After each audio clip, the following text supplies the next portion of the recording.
Welcome to the Bible in 1 Year with Melissa Sykes. Today is February the 1st. Job's story completes the patriarch era, and the Exodus era begins by picking up the storyline from Genesis. Genesis ends with Joseph's body in a coffin and God's people living in Egypt away from the land God promised them. Exodus begins with the exponential growth of the Israelites in Egypt. This numerical growth makes Egypt's rulers feel threatened, and the Egyptians seek to contain the Israelites through forced slavery and male infanticide. God hears his people's cries, however, and provides for their preservation and liberation. Through the womb of a Levite woman, God raises up a deliverer for the Israelites named Moses. Through the palace of the Egyptian princess, God educates the deliverer. Through a burning bush, God introduces himself to Moses as the God of Abraham, Isaac, and Jacob. God had promised Abraham that his descendants would be enslaved for 400 years, that he would liberate them, and that they would plunder their masters, according to Genesis chapter 15, verses 13 through 14. That time has arrived. The account in Exodus is traditionally thought to have begun approximately 300 years after Joseph's death. Two dates are listed throughout: the traditional earlier date and an alternative later date.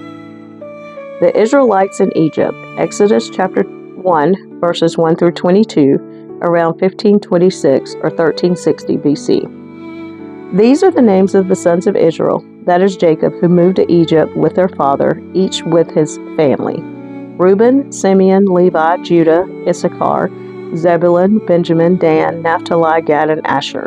In all, Jacob had 70 descendants in Egypt, including Joseph, who was already there. In time, Joseph and all his brothers died, ending that entire generation. But their descendants, the Israelites, had many children and grandchildren. In fact, they multiplied so greatly that they became extremely powerful and filled the land. Eventually, a new king came to power in Egypt who knew nothing about Joseph or what he had done. He said to his people, "Look, the people of Israel now outnumber us and are stronger than we are. We must make a plan to keep them from growing even more. If we don't, and if war breaks out, they will join our enemies and fight against us. Then they will escape from the country." So the Egyptians made the Israelites their slaves. They appointed brutal slave drivers over them, hoping to wear them down with crushing labor. They forced them to build the cities of Pithom and Ramses as supply centers for the king. But the more the Egyptians oppressed them, the more the Israelites multiplied and spread, and the more alarmed the Egyptians became.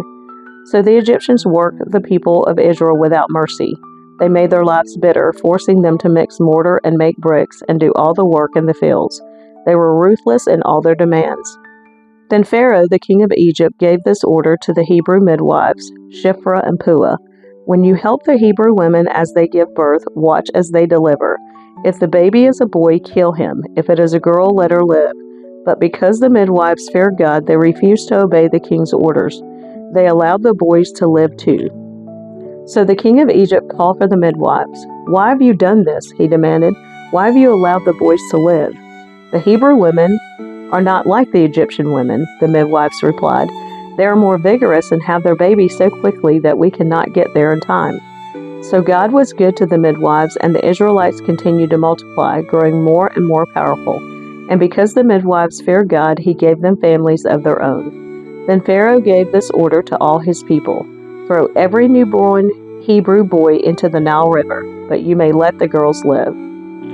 The birth of Moses, Exodus chapter 2, verses 1 through 10. About this time, a man and woman from the tribe of Levi got married. The woman became pregnant and gave birth to a son. She saw that he was a special baby and kept him hidden for 3 months. But when she could no longer hide him, she got a basket made of papyrus reeds and waterproofed it with tar and pitch. She put the baby in the basket and laid it among the reeds along the bank of the Nile River. The baby's sister then stood at a distance, watching to see what would happen to him.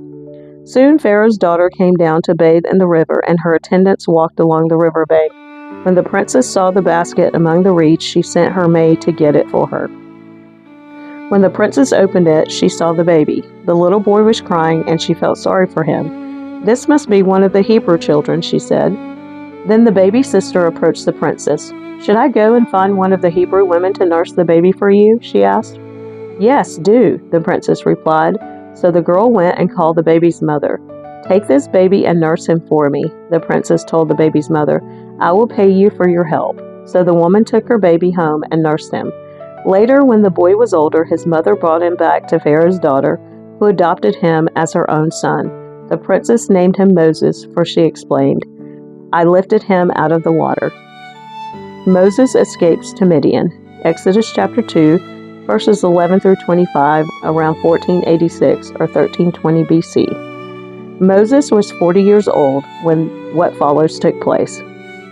Many years later, when Moses had grown up, he went out to visit his own people, the Hebrews, and he saw how hard they were forced to work. During his visit, he saw an Egyptian beating one of his fellow Hebrews. After looking in all directions to make sure no one was watching, Moses killed the Egyptian and hid the body in the sand. The next day, when Moses went out to visit his people again, he saw two Hebrew men fighting. "Why are you beating up your friend?" Moses said to the one who had started the fight. The man replied, "Who appointed you to be our prince and judge? Are you going to kill me as you killed that Egyptian yesterday?" Then Moses was afraid, thinking, "Everyone knows what I did." And sure enough, Pharaoh heard what had happened, and he tried to kill Moses. But Moses fled from Pharaoh and went to live in the land of Midian. When Moses arrived in Midian, he sat down beside a well. Now the priest of Midian had 7 daughters who came as usual to draw water and fill the water troughs for their father's flocks. But some other shepherds came and chased them away. So Moses jumped up and rescued the girls from the shepherds. Then he drew water for their flocks. When the girls returned to Reuel, their father, he asked, "Why are you back so soon today?" "An Egyptian rescued us from the shepherds," they answered, "and then he drew water for us and watered our flocks." "Then where is he?" their father asked. "Why did you leave him there? Invite him to come and eat with us." Moses accepted the invitation and he settled there with him. In time, Reuel gave Moses his daughter Zipporah to be his wife. Later she gave birth to a son, and Moses named him Gershom, for he explained, "I have been a foreigner in a foreign land." Years passed and the king of Egypt died, but the Israelites continued to groan under their burden of slavery. They cried out for help, and their cry rose up to God. God heard their groaning, and he remembered his covenant promise to Abraham, Isaac, and Jacob. He looked down on the people of Israel and knew it was time to act. Moses' family tree, 1 Chronicles chapter 6, verses 1 through 3a. The sons of Levi were Gershon, Kohath, and Merari. The descendants of Kohath included Amram, Izhar, Hebron, and Uziel. The children of Amram were Aaron, Moses, and Miriam. Moses and the burning bush, Exodus chapter 3, verses 1 through 22, around 1446 or 1280 BC. At this time, Moses was 80 years old. Exodus chapter 7, verse 7.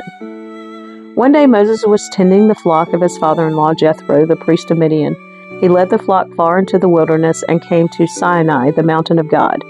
There the angel of the Lord appeared to him in a blazing fire from the middle of a bush.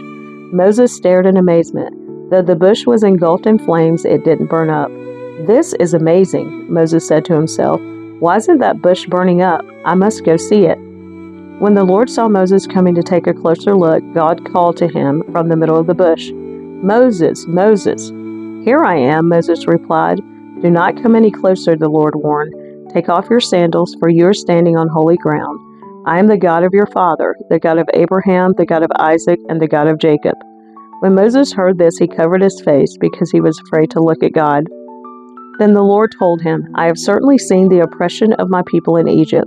I have heard their cries of distress because of their harsh slave drivers. Yes, I am aware of their suffering. So I have come down to rescue them from the power of the Egyptians and lead them out of Egypt into their own fertile and spacious land. It is a land flowing with milk and honey, the land where the Canaanites, Hittites, Amorites, Perizzites, Hivites, and Jebusites now live. Look, the cry of the people of Israel has reached me, and I have seen how harshly the Egyptians abuse them. Now go, for I am sending you to Pharaoh. You must lead my people Israel out of Egypt." But Moses protested to God, "Who am I to appear before Pharaoh?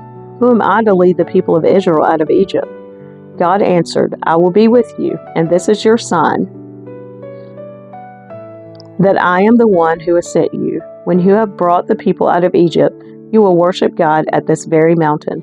But Moses protested, "If I go to the people of Israel and tell them, 'The God of your ancestors has sent me to you,' They will ask me, 'What is his name?' Then what should I tell them?" God replied to Moses, "I am who I am. Say this to the people of Israel, 'I am has sent me to you.'" God also said to Moses, "Say this to the people of Israel, 'Yahweh, the God of your ancestors, the God of Abraham, the God of Isaac, and the God of Jacob, has sent me to you. This is my eternal name, my name to remember for all generations. Now go and call together all the elders of Israel.